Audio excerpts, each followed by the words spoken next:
Before we go into this next song, a little social commentary and a drink of water.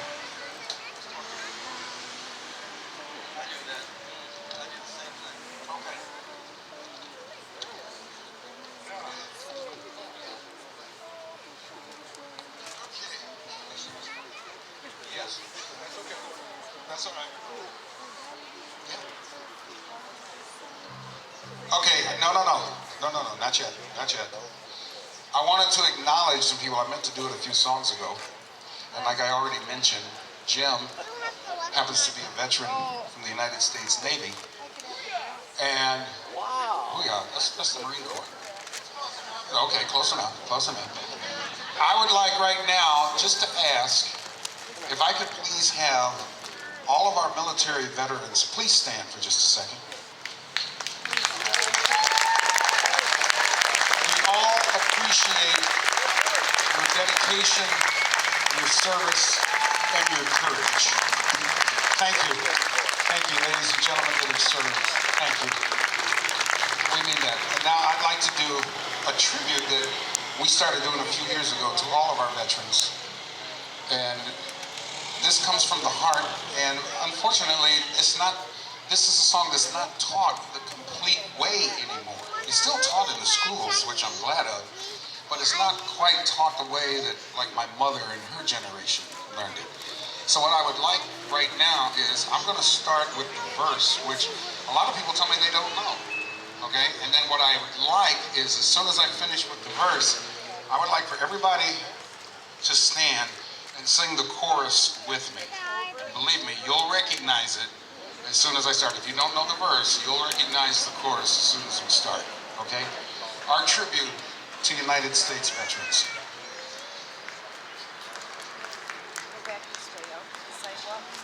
While the storm clouds gather far across the sea, we will pledge allegiance to the land that's free.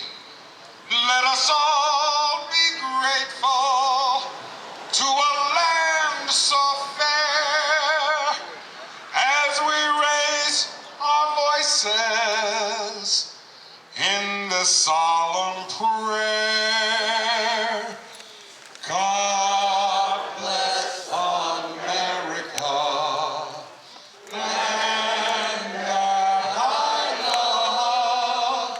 Stand beside her and guide her through the night with the light from above. From the mountains to the prairies, to the oceans, wide with cold.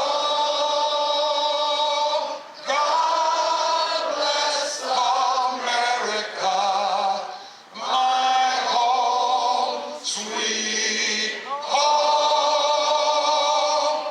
God bless America, my home, sweet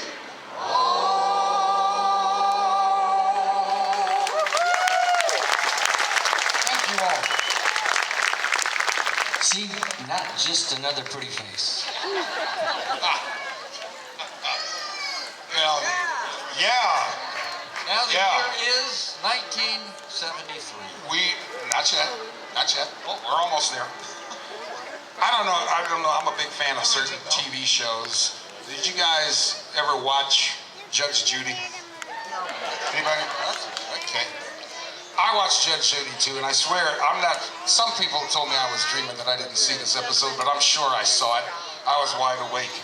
Okay, Judge Judy was at her bench, and a little 8-year-old, 9-year-old boy, Johnny, was in front of the bench, and she leaned over the bench and she said, "Johnny, would you like to live with your mother?" And Johnny thought for a minute, and then he dropped his head and shook his head, and he said, "No, because she beats me."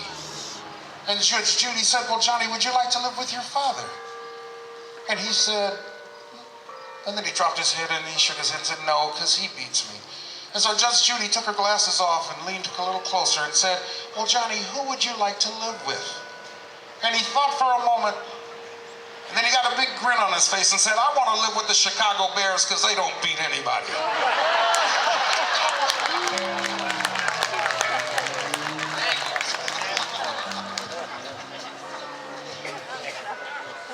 You know, I have broken some of the unwritten rules about stage performance. They say you're not supposed to talk about religion, you're not supposed to talk about sports, you're not supposed to talk about a lot of things. You know, I'm breaking all the rules tonight, it looks like.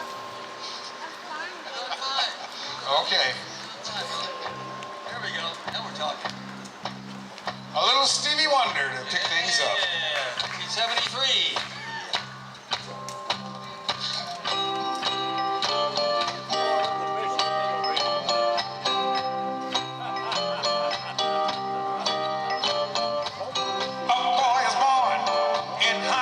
Mississippi, surrounded by four walls that ain't so pretty.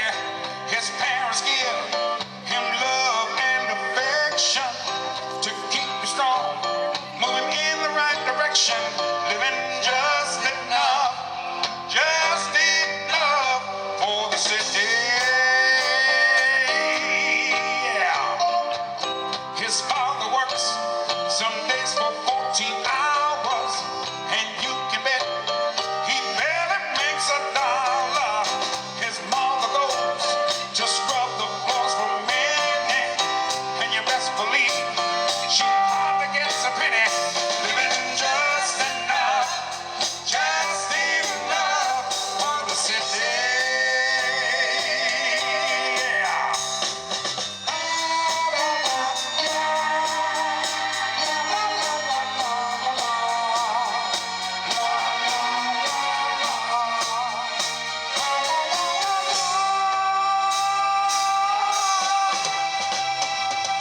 His sister's black, but she is showing up pretty. Her skirts are short, but all her legs are sturdy. To walk to school, she's got to get up early. Her clothes are old, but never are they dirty. Living just enough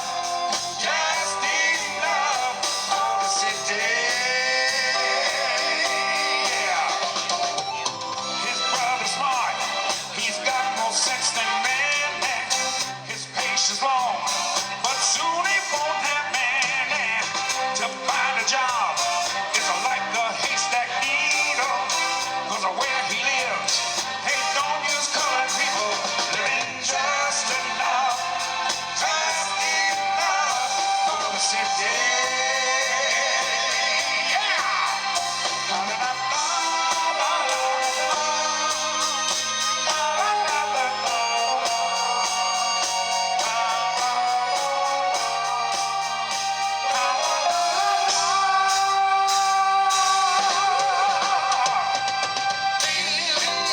Just enough, living for the city.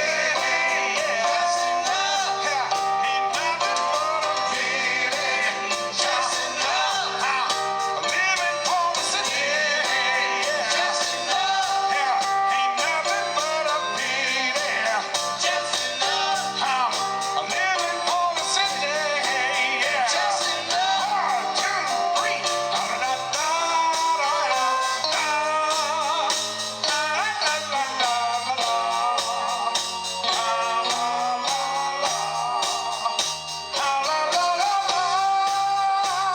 One more time, come on.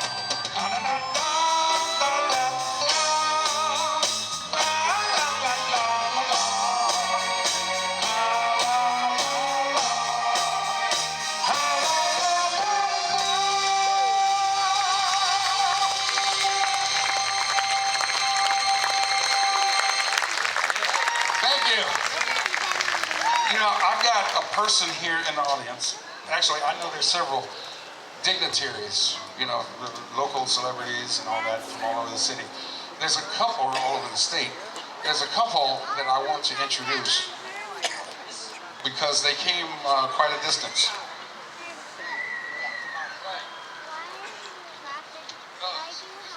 Ooh, it must be dehydrated or something. Never drank this much water on stage. But there's a gentleman here And he doesn't know I was going to do this, but there's one of three people I wanted to introduce to the audience tonight. And this gentleman meant an awful, awful lot to my personal upbringing. 1964 is when I first met this man. He was a gym teacher and my football coach. And then up until 2 years ago, when I was fortunate enough to be coaching at Battle Creek Central, he actually was coaching with me. And I've written a book that was written by his son about his upbringing in a little town called Niles, Ohio. And I just want everybody here to understand what this man means to me. He taught me the meaning of manhood. He taught me respect. And he also taught me love. He also taught me about be a tough SOB on the football field. Okay? But I just want everybody to know, my former coach and my friend, Al Liebert from Battle Creek, Michigan, right over here. A veteran, a World War II veteran of the Coast Guard.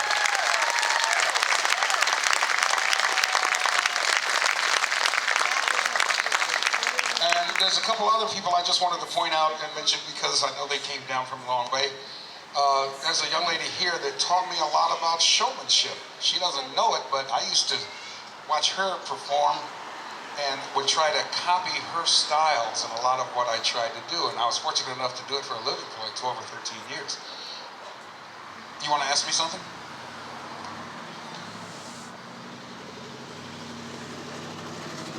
I wish we knew how to play that. Okay. Be sure to look for our website next year where the call-in request. Yeah, maybe it'll work next year. Who knows? Okay. But there's a young lady who's sitting right down the front. And when I was first starting out performing in front of large audiences, there was a group up in Midland, Michigan. It was called the Midland Singing Minstrels. It was led by a wonderful director from Oklahoma named Enoch Easton. And I learned so much. Matter of fact, one of the members of that group is now working in Hollywood as an acting coach. Another, before her untimely passing, was a favorite performer at the White House, all from this little group from Midland. And I was shocked and surprised to see when I saw her come in, who just used to do a fabulous, and to this day, I've never heard anybody that could sing The Night They Drove Old Dixie Down as well as she did. Okay, ladies and gentlemen, from Midland, Michigan, Jenny Hopkins.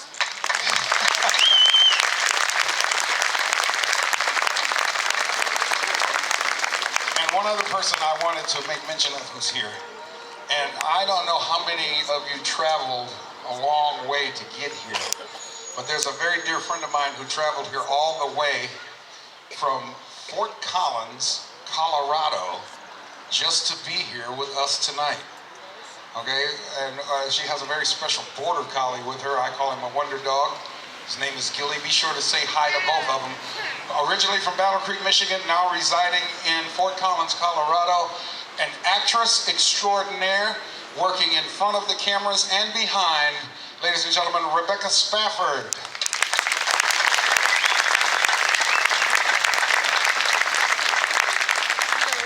I have learned so much from all three of these people in my life that they have helped make me who I am. Now, to some of you that could be good, man, it could be not so good, but depending on one's point of view, okay?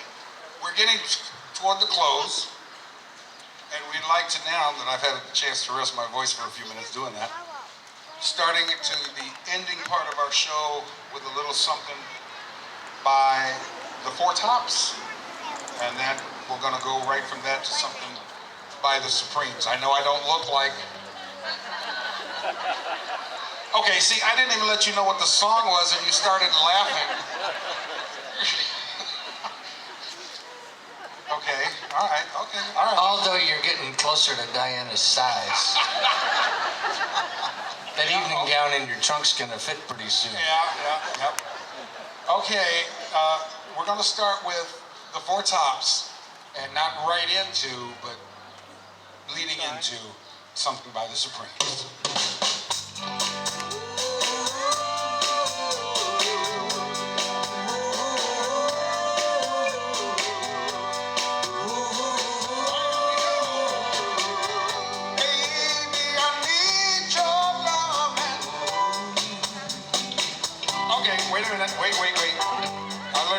Mr. Young, when you mess it up in the beginning like I just did.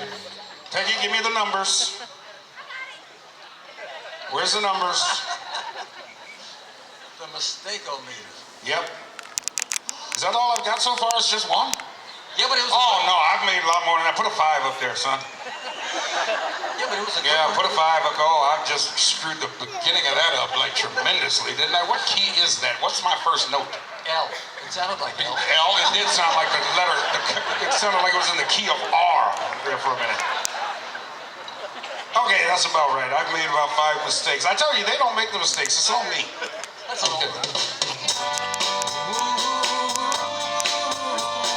much better.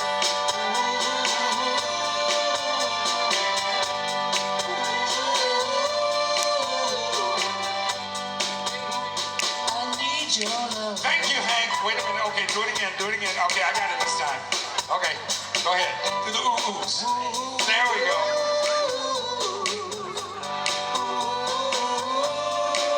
One more.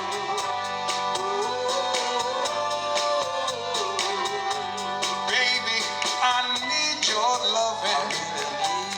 Baby, I need your loving. Although you're never near, your voice I often hear. Another day, another night, I long to hold you tight, 'cause I'm so lonely. Baby, I need your loving. Got to have all your loving. Baby, I need your loving. Got to have all your loving. Some say it's a sign of weakness for a man to bear. Then weak I would rather be, if it means having you to keep. 'Cause lately I'm losing sleep. Baby, I need your loving.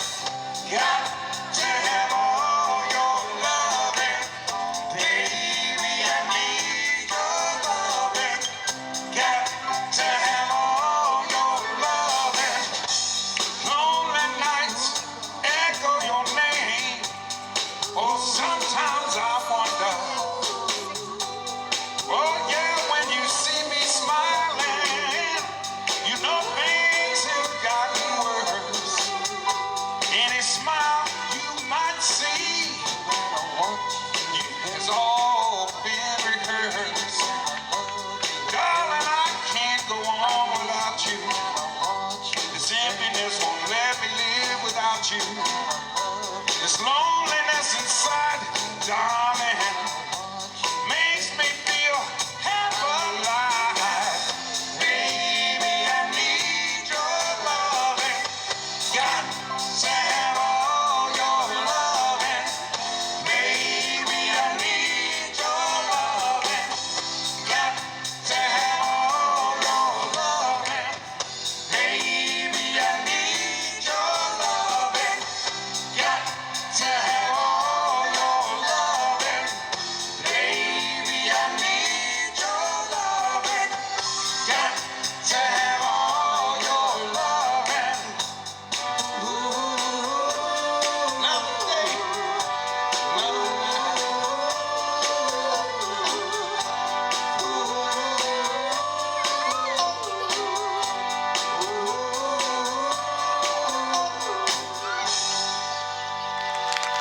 Ooh, I mean, oh, you guys don't know how hard that was for me. You know, maybe some of you can answer a couple of these questions. I've always wondered about certain things in life, you know, which I'm sure like you have. I still have questions. The older I get, it seems like the more questions I get. And maybe one of you or two of you can come up with these answers. Like, why did the kamikaze pilots wear helmets? I mean, think about it. Okay, why do we sterilize needles before lethal injection? Okay, these are questions I've always had. Okay, I've traveled all around this country. I swear to you, I've never met a white person named Washington or a black person named Buckwheat. Where did they all go? Okay, John, do you know? I don't either. Okay? Russell. Russell, do you know? Russell, you haven't said a word all night. That's good. Okay. Well, if Russell's with us next year, he's going to sing a duet with John.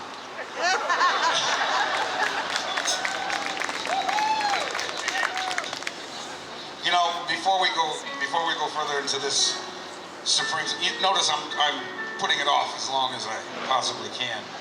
Okay, I'm gonna do a little Supremes, then we're gonna do Little Temptations again. We've been doing a lot of Motown tonight. Okay, mixed in with some other things. Good stuff, man. You know, and I don't know how you feel about this country. I love this country. Okay, and believe it or not, we have problems. We admit that we have problems, but you have to admit that this country has come a long way in its history. Okay, I mean, just looking out here, all the smiles that I see tonight. You know, here in Coldwater, looking at all of you here, and with us up on stage, the way we are. If this was 200 years ago, this would have been an auction.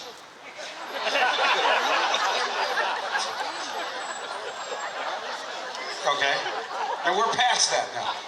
Make two more mistakes and it might be again. You never know. And no matter what your political leanings, doesn't matter to me. Right, left, in between, I don't care. But you have to admit one thing. You have to admit one thing. Whether you like Barack Obama or not, he's the only president in our history who ever admitted to fathering black children. Come on.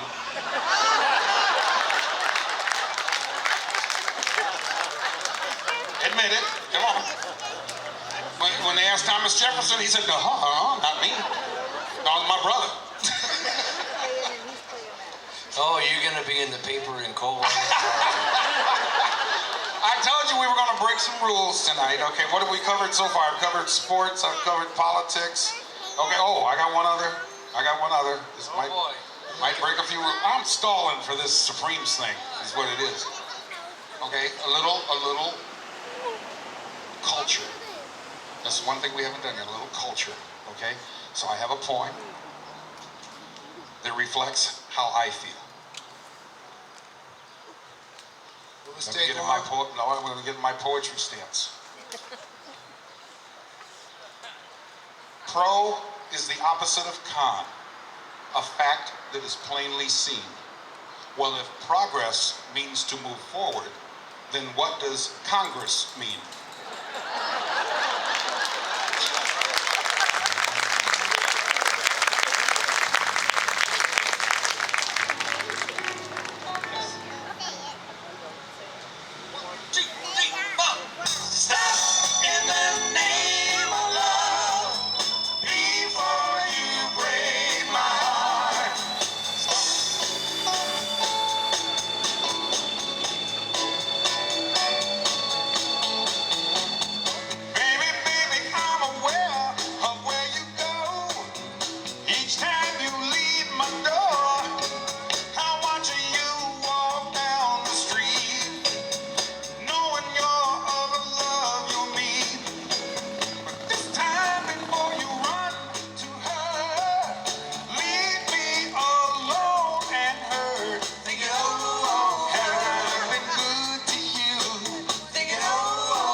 able to do Diana Ross. Let's see Diana Ross do Shades of Grey. Huh?